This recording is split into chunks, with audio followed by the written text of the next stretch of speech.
বিজেপির এমপি তার মুখের ভাষা চলো সবাই দেখে নিই সে কী ভাষায় কথা বলছে। একটা মেয়েরাও এই ভাষায় কথা বলে না। আর ওনার মুখ থেকে আর কী আশা করা যায়?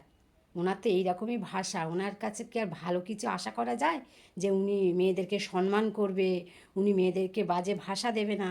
ওনার মুখ থেকে তো এই ভাষা ছাড়া আর কী ভাষা বার হবে? উনি যেমন তা ওনার মুখের ভাষা তো সেই রকমই হবে। একটা এমপি হয়ে এরকম ভাষা দেওয়া ওনার ঠিক হয়নি, একদম ঠিক হয়নি। এটা কি ঠিক হলো এই ভাষাগুলো দিয়ে? একটা মেয়েকে এরকম করে কেউ বলে?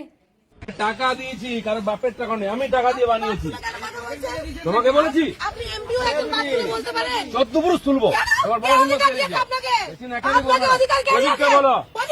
আরে টাকা দিয়েছি, কারণ বাপের টাকা নেই,